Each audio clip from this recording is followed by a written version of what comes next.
"You're not really part of this family anymore." That's what she said, not in anger, not in malice. She said it the way people talk about weather or tablecloths.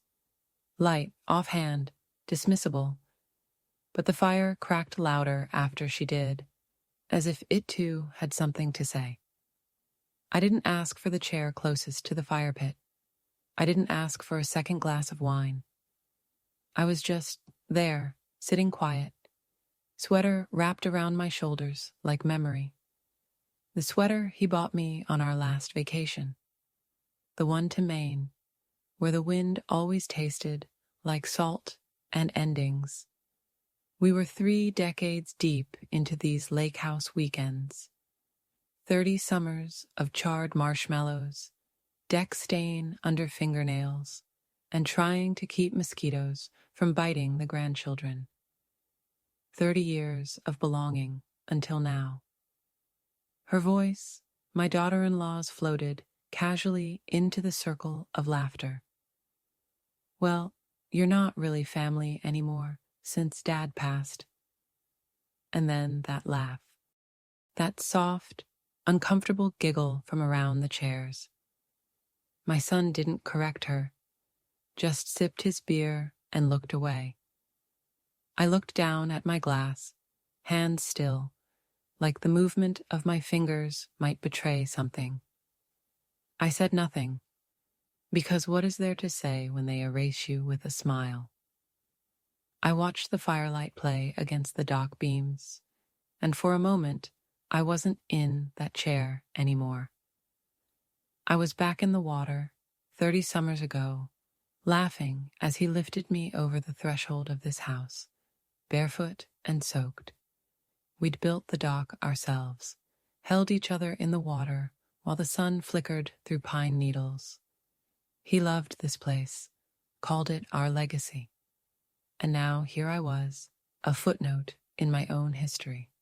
Later that night, after the fire died down and the children were sent off to bed sticky with s'mores, I helped clear plates. My hands still moved with practiced rhythm: scrape, stack, rinse, repeat. No one noticed. No one said thank you. They just moved around me, discussing renovation plans like I wasn't there. "I think we should open it up, rip out the old cabinets," my son said. "Airbnb potential's huge if we fix the plumbing," added his wife. I was standing right there, and still I wasn't. The next morning, the air smelled of bacon and lake mist. I cracked the eggs, buttered toast, poured juice for children who barely remembered my name. No one looked up. No one asked how I slept. They just discussed the logistics of replacing the railing on the deck without asking me. And then I heard it. Out on the porch. My son's voice, low but clear. "She's holding us back. We could make real money off this place." The words floated through the screen door like smoke feint but choking, holding them back. This house exists because of me, because of what I gave and what I let go of. I took out a second mortgage once so he wouldn't lose everything. Signed papers without hesitation. I believed in him when the bank didn't. And now I'm an anchor to cut loose? I walked down to the shore, barefoot. The lake whispered like it always had. I found the spot we used to picnic, the one with the crooked rock that always dug into his back. I picked up a stone, small and round, and slipped it into my pocket, not as a keepsake, as a reminder. When I returned to the house, everyone was still asleep. The kettle hadn't even boiled yet. I opened the drawer where I kept the documents, the ones they'd forgotten I still held, the trust, the signature, his and mine. My hand hovered over the page. I remembered what he said the day we signed it. "This house will be our legacy, but only if they remember who built it." The pen didn't shake. The ink dried fast. I wasn't angry. I wasn't heartbroken. I was simply done, waiting to be remembered. The coffee pot was already brewing when I came downstairs. Someone had beaten me to it, which used to be rare. For decades, I was the one who started the mornings. Toasted the bagels, sliced the fruit, padded barefoot across the old pine floors before the house even stirred. But that morning, the air smelled faintly of cinnamon and store-bought hazelnut creamer. The kind I never used. Too sweet, my daughter-in-law, Jess, stood at the counter in leggings and a soft blue hoodie, spooning yogurt into little plastic cups for the children. She moved quickly, efficiently, without noticing me. "Oh, morning," she said, glancing up for half a second. "Hope you slept okay." "I did," I answered. My voice was steady, polite. I wanted to add something, maybe mention how the loons called to each other just before dawn, or how the moonlight painted silver streaks on the lake. But Jess was already back to the task at hand. The kitchen felt different now. Colder somehow. Brighter. The curtains I'd hung years ago had been replaced with something modern and stiff. The old floral apron still hung behind the pantry door, but it looked out of place, like a relic. Like me. "Need help with anything?" I asked, nodding toward the open fridge. She shook her head. "We're good, thanks.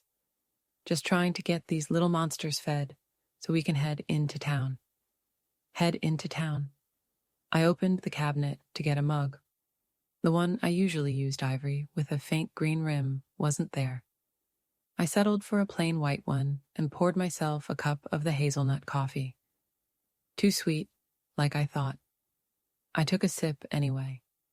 The children came bounding in, still in pajamas, hair wild from sleep. I smiled and reached out to smooth my grandson's cowlick, but he darted past me toward the cereal box Jess had just placed on the table. "Hey, no milk yet," she called, laughing, and he giggled, sliding into a chair. I sat at the far end of the kitchen table, cupping the mug with both hands. The warmth helped. I listened as they chatted about paddleboarding and breakfast burritos and the flea market down by the marina. Then I heard it, soft but clear. "So I thought we'd rip out that old built-in," Jess said. "Make space for a wine fridge and some floating shelves. It would open the room up." She was talking to my son, who had just come in, still rubbing sleep from his eyes. He poured himself a mug and leaned against the counter like he owned the place. "Yeah," he replied. "And I was thinking maybe we put in a stone path down to the dock, too. Rent a dumpster, clear out that shed." The built-in. That was his father's idea. We sanded and stained the wood together. I remember the day he measured the trim with his tongue poking slightly from the corner of his mouth, determined to get it perfect. We'd stored games there, fishing tackle, board puzzles with missing pieces that still somehow brought hours of joy. No one asked what I thought. No one looked my way. I looked down into my coffee, suddenly tasting more sugar than I could bear. I stood quietly, rinsed the mug in the sink, and returned it to the rack. No one noticed. Later that morning, I peeled apples for a cobbler. The children liked it, or at least they used to. I'd brought Granny Smith's from the farmer's market back home, still firm and tart, just right for baking. Jess walked in and wrinkled her nose. "Oh, that smells intense," she said. "We've been trying to cut back on sugar." I paused with the paring knife midair. "It's just apples and a little cinnamon," I said gently. She didn't answer, just opened the fridge and reached for a container of almond milk. I finished peeling without another word. It wasn't anger. It wasn't cruelty. It was absence. Absence of care. absence of notice, the kind that hollows you quietly, like a draft that sneaks in beneath a door left cracked. That afternoon, they took the kids into town. I stayed behind, told them I'd enjoy a quiet morning, maybe go through the linen closet or sit by the water. They nodded. No arguments, no concern. I watched them load into the SUV from the porch swing. My son tossed the beach towels in with one hand while scrolling his phone with the other. Jess adjusted her sunglasses and called for the kids to buckle up. They drove off with music playing low, laughter trailing behind. I sat there with a throw draped over my knees, the same one I'd crocheted the year his father got sick. The swing creaked gently beneath me. A loon cried out across the lake. And I thought, this is how it begins. Not with a fight, not with a slammed door, but with small, quiet things. A mug gone missing, a recipe unwelcome, a memory overwritten by plans that don't need you anymore. I used to know this house like I knew the back of my own hand. Every groan in the floorboards, every sticky drawer, every corner that caught the morning light just right. But now it feels like a place I once lived in another lifetime. A postcard version of memory. Familiar, but not mine. They'd begun rearranging things. The sugar bowl had moved. Not far, just to the left side of the stove instead of the right. But I reached for it instinctively that morning, like I always did, only to grasp empty air.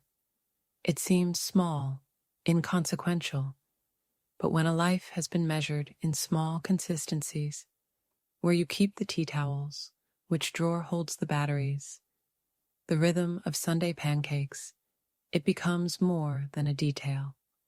I stood there longer than I should have, my hand still hovering midair.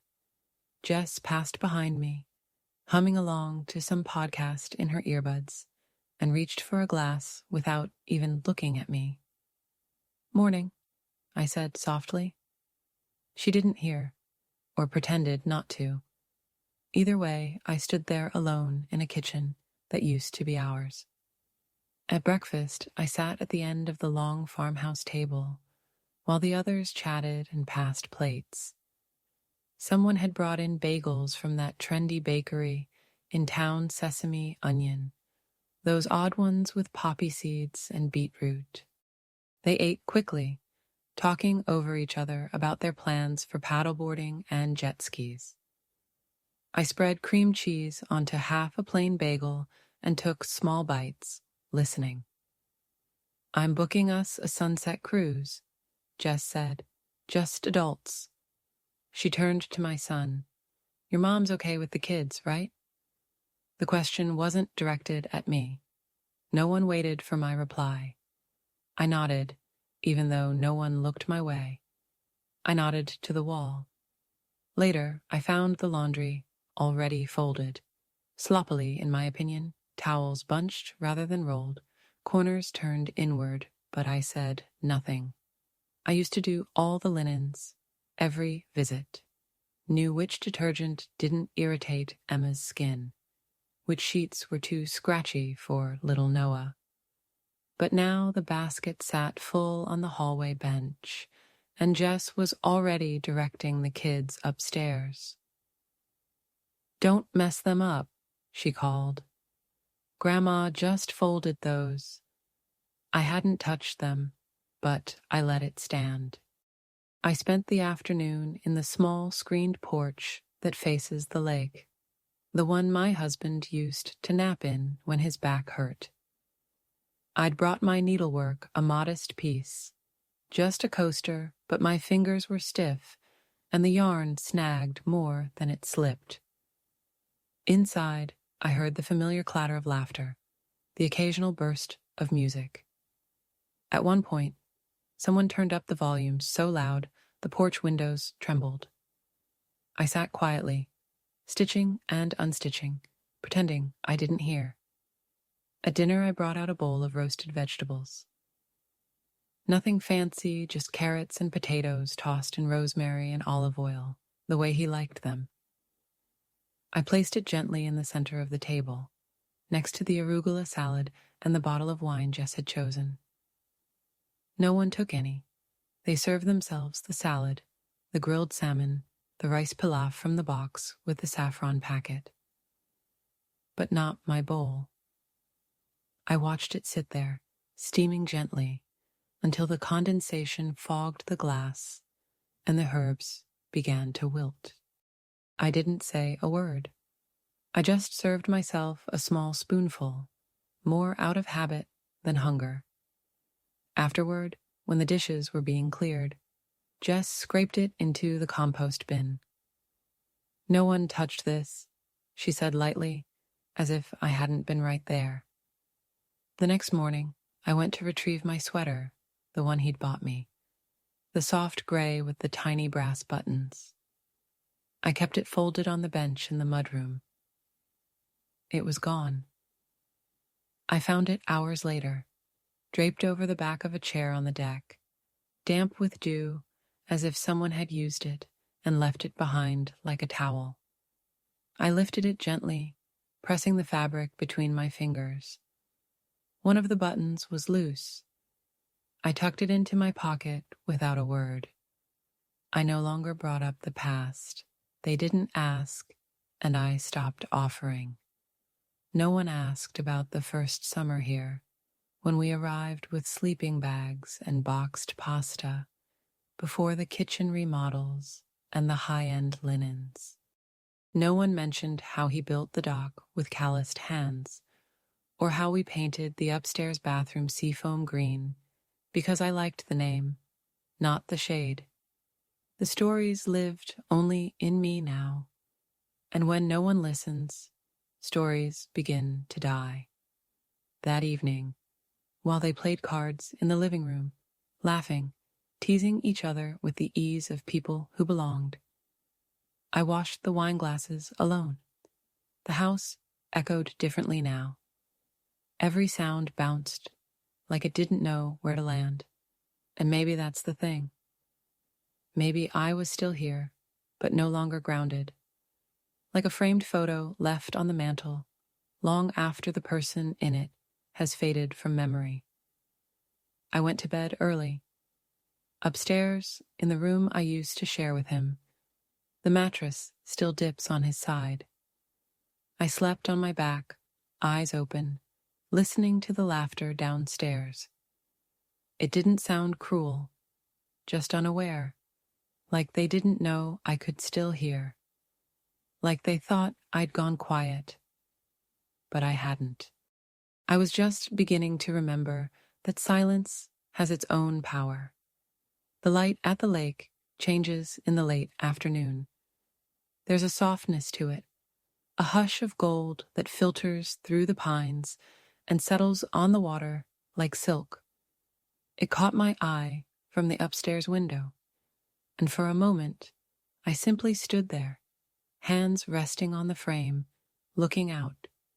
The dock stretched long and narrow into the water, its boards still sun-bleached from years of summers. The wind stirred the leaves, and the ripples looked just like they did that first year, before the children, before the renovations, before I was a footnote in my own story. I closed my eyes and let myself slip backward.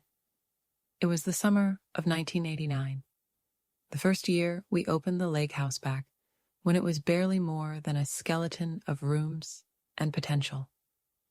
No central air, no matching dishes, just a place he'd found on a back page of the classifieds, circled in red ink like it was meant for us. We arrived in a second-hand station wagon with mismatched suitcases and 2 folding chairs. I remember how the gravel crunched under the tires as we pulled up, and how he looked at me across the hood of the car, keys dangling from his fingers, eyes wide with mischief. "Well," he said, "this is either going to be the best idea we ever had, or the most expensive mistake. I laughed. God, I laughed so easily then. We spent the first week sleeping on an air mattress that leaked. The nights were cold and full of lake sounds, loons crying, frogs singing, trees creaking like old men settling in their chairs. But I never slept better.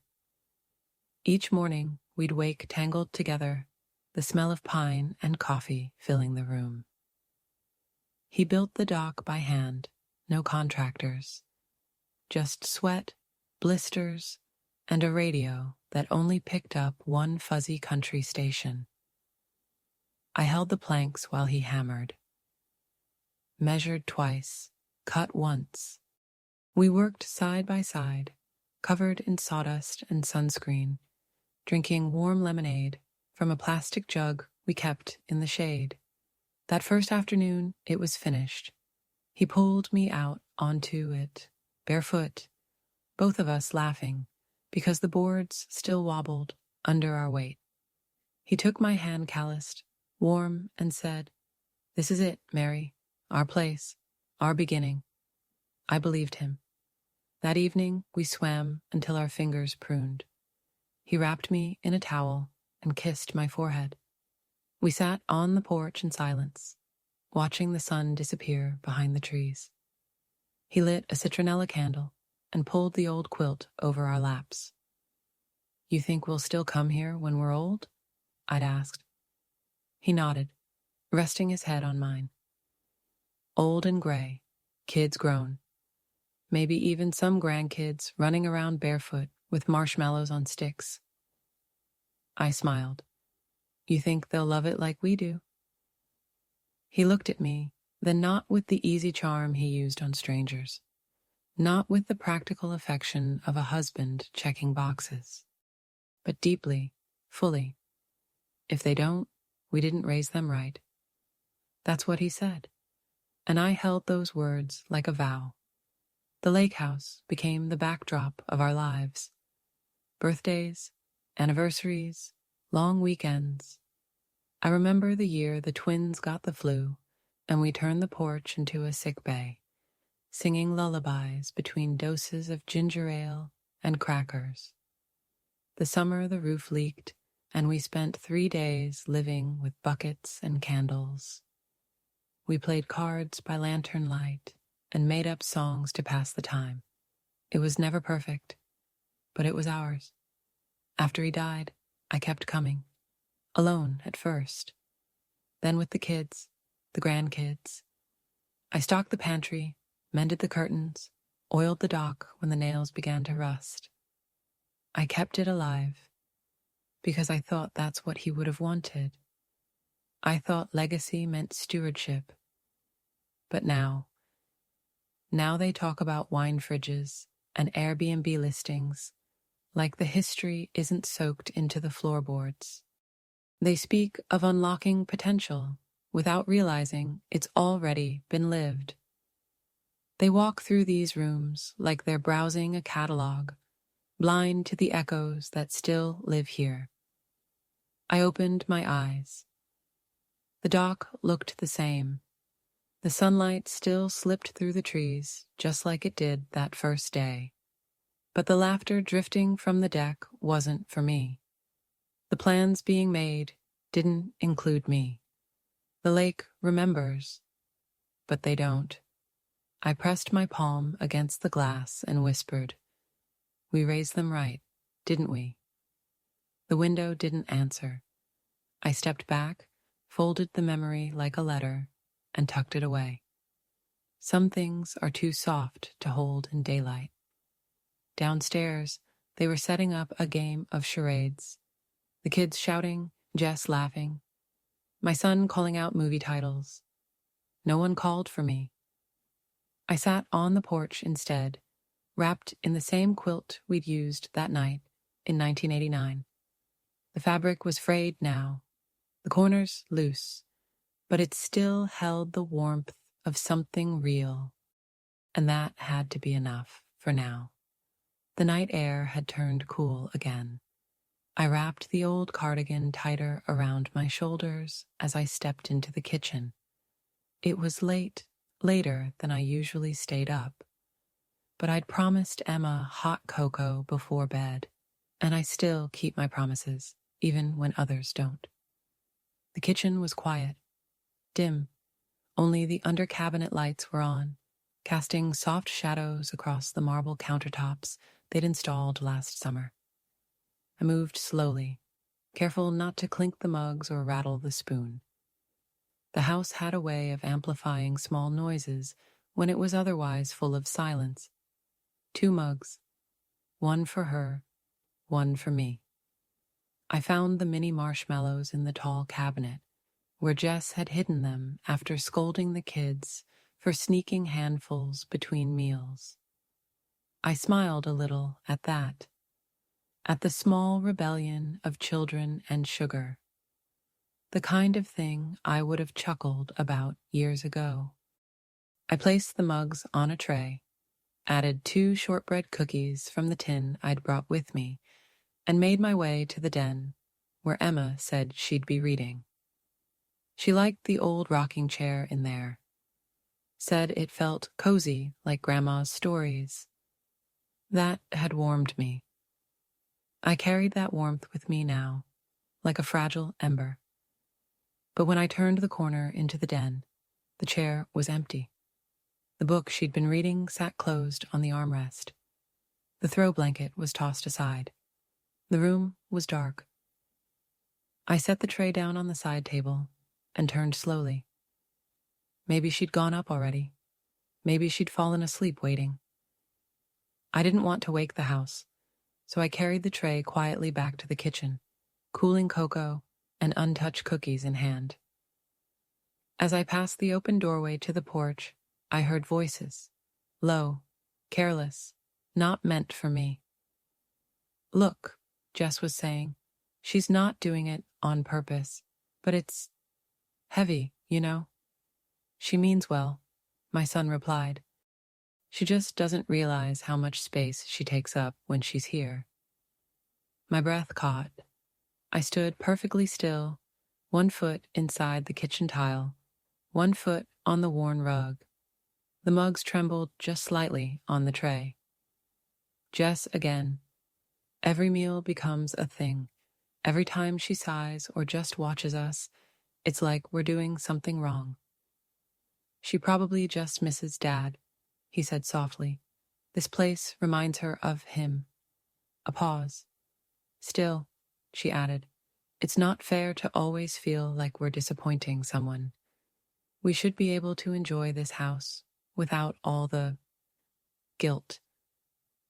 "Maybe next year we do our own thing," he said, "somewhere else." My ears rang. I stood there a moment longer than I should have, but they didn't see me. Didn't hear the small click of realization that echoed louder than any slammed door ever could. I placed the tray on the counter with care. No anger, no sudden movements, just that slow, careful stillness that comes when something you were clinging to finally slips from your grasp. Upstairs, I opened the drawer beside my bed, the one where I kept the trust. His signature. Mine. Still inked in permanence. I didn't touch it yet. Instead, I sat on the edge of the bed and pressed my hands into my lap. They still smelled faintly of cocoa, of warmth. I had thought for just a moment that maybe we were turning a corner. Emma's smile, the shared meal, the way my son had offered to carry my suitcase up the stairs when I arrived. The little signs. They had gathered in me like rain in a glass, slowly rising. But hope like that doesn't shatter. It evaporates. By the time the house felt quiet, I wasn't sad. Not really. Just still. I turned off the lamp and lay back against the pillow, eyes open in the dark. The fan clicked gently overhead, and somewhere in the hallway, a floorboard creaked. I listened to the rhythm of the house I used to know, not grieving it, not longing, just finally, fully understanding what it had become. I woke before the sun, not because of the birds, or the light, or the chill in the air, but because that's what I do now. Old women don't sleep late. We rise early, even when there's nothing to rise for. The body forgets how to rest once it's spent too many years anticipating being needed. I wrapped the quilt tighter around my legs and sat there in the dim room, watching the shadows shift on the far wall. It used to be a room filled with breathing. His, mine, the rhythmic comfort of two lives beside each other.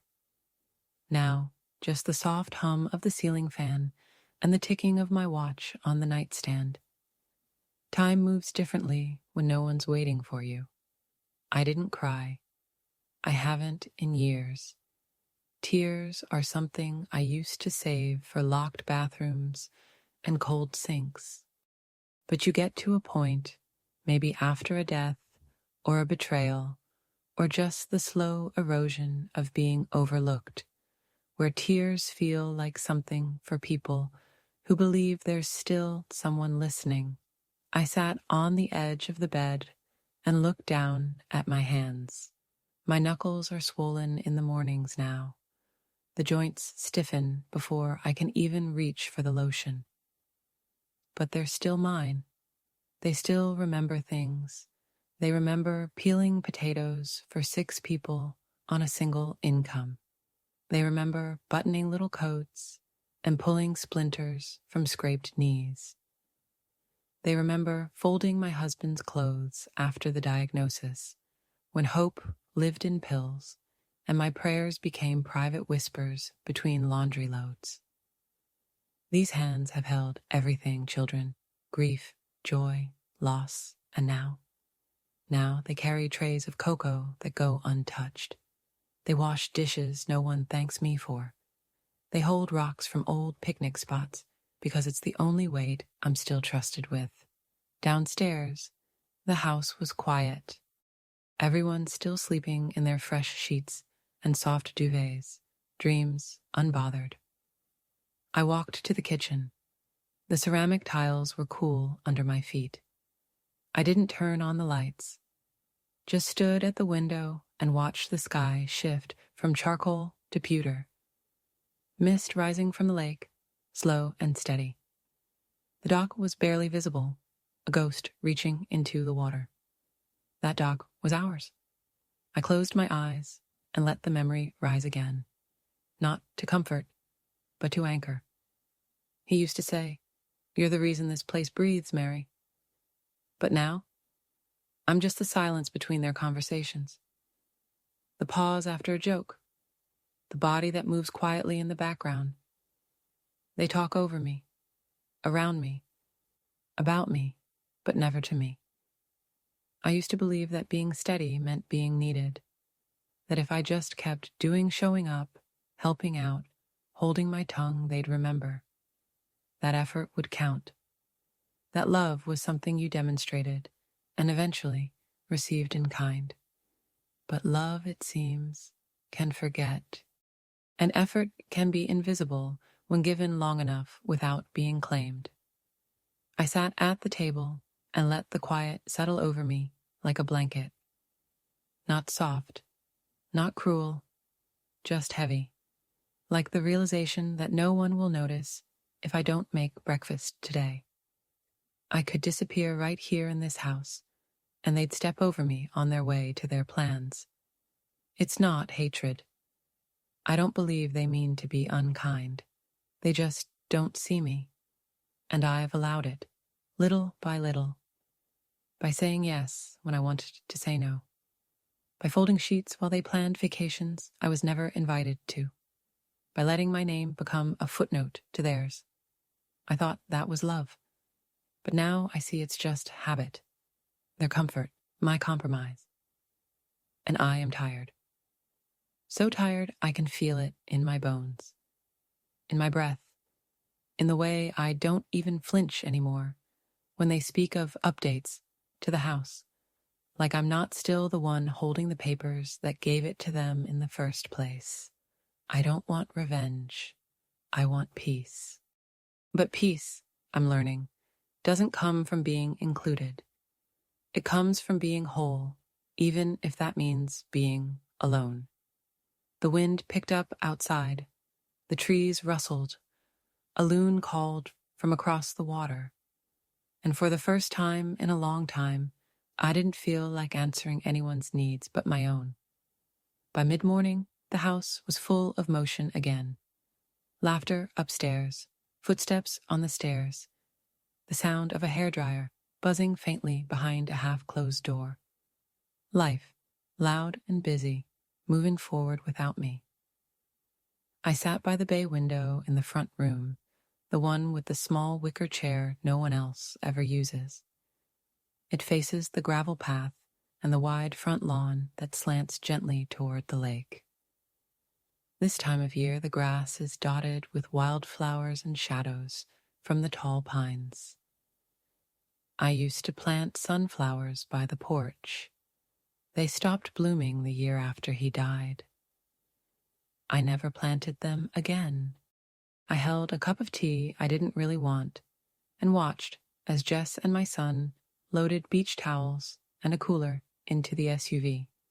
Their voices were light, like wind through screen doors, brief, ordinary, familiar in the way family is supposed to be. But I wasn't part of it. I was scenery.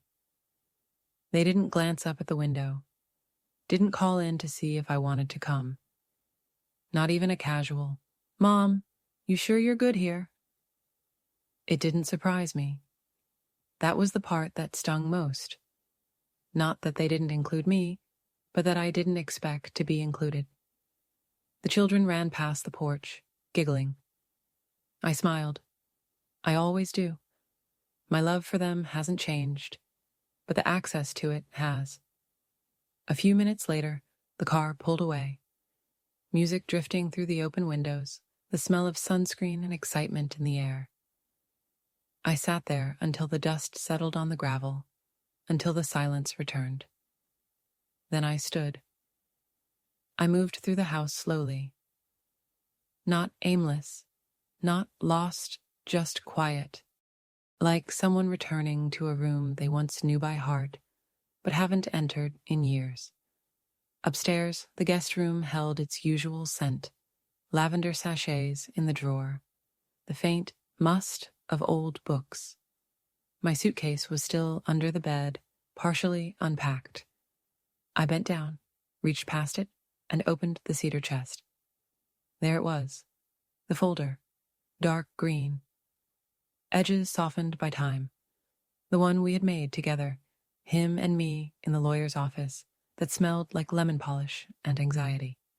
I remember the pen trembling slightly in his hand when he signed, not from fear, from the weight of the moment. He looked at me afterward, his eyes soft but firm, and said, "This house will be for them, but only if they treat it like we did." I believed they would. I opened the folder now. There, neatly stacked, were the documents, the trust, the letter from the lawyer, our signatures side by side, a contract of faith built on love. My fingers grazed the edge of the paper, and that's when it happened. Not a surge, not a sudden wave, just a shift. Something in me, long dormant, sat upright. Not anger, not even sadness, just the quiet understanding that something had tilted too far and would not right itself on its own. They don't see me, but I see them, and I see what's happening. I placed the papers gently back in the folder and returned it to the chest. I didn't slam anything, didn't whisper promises into the air. I just stood still for a long moment, letting the clarity settle. It was like stepping out of fog and seeing the road again. I didn't know where it led, not exactly, but I knew I wasn't going to keep standing still while they walked circles around me. Love is not a currency to be spent into invisibility and legacy. Legacy is not a prize for the loudest voices. It's a gift, one that can still be redirected.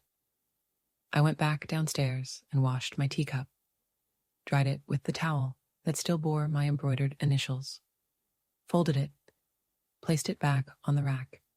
Everything looked the same, but it wasn't, because now I knew something would change.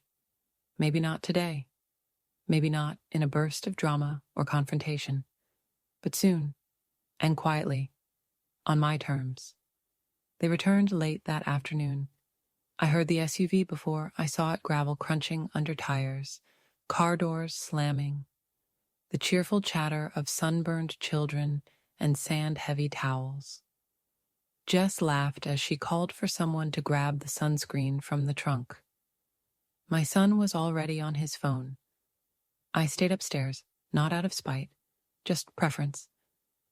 I'd spent the afternoon differently, not cleaning, not cooking, not waiting. I'd walked the shoreline, alone. Shoes in hand, feet sinking into the cool, damp sand, I moved slowly along the curve of the lake. The breeze was soft but steady, the sky an even wash of blue. Dragonflies danced just above the waterline. Somewhere across the water, a loon called once, low and long. I found myself at the old picnic spot where the grass still grows thin and stubborn over the rocky patch near the bend. He and I used to sit there, before the dock, before the children, before the weight of legacy turned warm summers into tight-lipped obligations. I stood there a long time, just breathing. Then I knelt, gently, knees pressing into the earth, and I reached for a stone. Not just any stone. I knew which one I wanted. It was there, flat and dark, shaped almost like a heart, with one smooth edge and one jagged. We used to joke that it looked like us, one side soft, one side complicated. He'd given it to me once after a long talk, when we didn't have much money and even fewer answers. "I can't give you diamonds," he'd said, "but this has been here longer." I slipped it into my pocket. A reminder, not of him, but of me.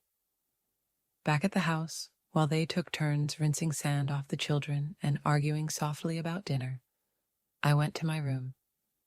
The folder was still in the drawer. I opened it and pulled out the addendum, notarized, quietly.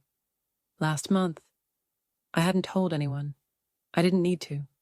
It wasn't about revenge. It wasn't even about anger. It was about truth. The truth that I'd funded this house, maintained it, preserved it, that I'd let my name become background noise while they built weekend plans on the bones of my labor. I reread the clause again, slowly.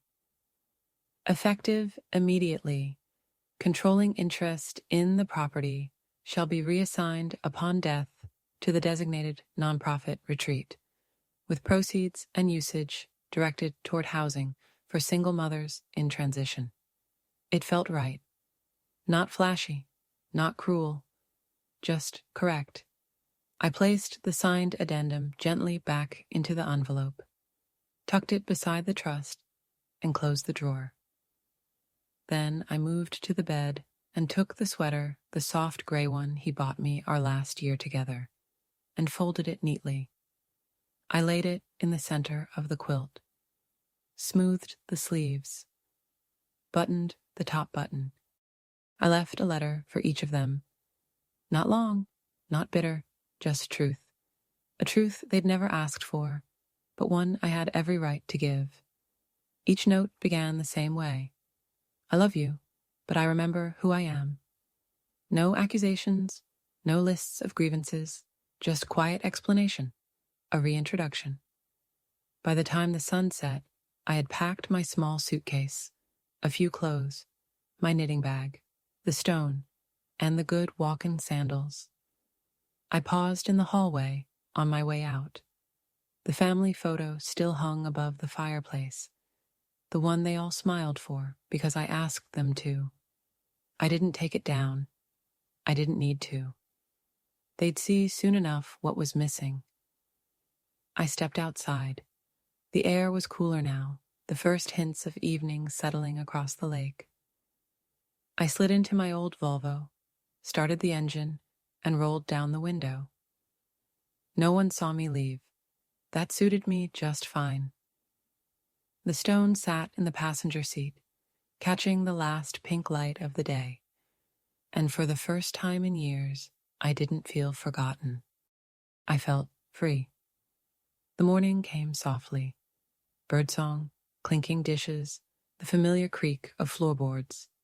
Sounds of a house waking up, unaware that something has changed. The children were the first to notice the quiet. Emma peeked into my room, looking for her sketchbook. Noah called out for breakfast, assuming I'd be in the kitchen by now.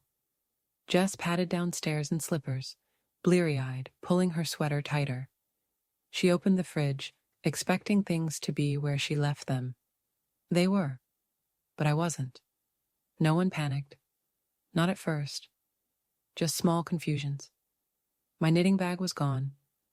The sweater I always wore, on chilly mornings, wasn't hanging on the hook. The chair by the window, the one I sat in every day with my tea, was empty, still warm from yesterday. It wasn't until my son came down and opened the junk drawer that he noticed the envelope. It was placed where they couldn't miss it. Not hidden, not dramatic, just waiting. Inside were 4 letters, one for him, one for Jess, one for the children, meant for when they were older, and one final letter, marked simply, for the house. My son read his standing in the kitchen. It was brief. I love you. I always have. But love is not the same as agreement. I've spent years offering myself quietly, hoping to be seen. I see now that I've waited too long. I won't do that anymore. I've made my decisions, not out of anger, but out of truth. You'll understand one day. Maybe not today, and maybe not together, but you will. Jess's letter was similar, kind, gentle, but clear. You've built a beautiful life. I'm glad you're raising my grandchildren in a place full of laughter. I just wish you'd made room for the person who helped build the foundation beneath it. Perhaps now, without my presence, you'll feel what my absence means. They stood there quietly, neither speaking. The kettle began to hiss. No one moved to silence it. The children asked again where Grandma was. She left early, my son said, his voice caught between fact and disbelief. But where? Emma asked. No answer. On the table beside the letters sat the folded sweater, neat, clean, buttoned at the collar. Next to it, the rock I had taken from the lake's edge, dark and smooth, heart-shaped and worn with time. The one he gave me the first summer, before all this. And beneath the rock, the final letter. To the house. You were ours. You held the weight of every season, every fight, every laugh, every goodbye. You were where we began again and again, no matter what else broke in the world. Take care of the wind through the trees. Keep the dock steady. Remember the sound of our voices. I am no longer waiting to be remembered. I am remembering myself. They didn't know what to say. They wouldn't, not for a while. The trust documents were gone. The safe drawer where they used to be held nothing now but a faint indentation where the folder used to rest. I didn't slam doors. I didn't raise my voice. But silence has weight. It settles into every corner. It lingers. By the time they sat down to breakfast, the plates were set but untouched. The house felt off balance, like it was missing something vital. Because it was. It was missing me. And for once, they noticed. The road curved gently around the lake, dappled with early light, flickering through the trees.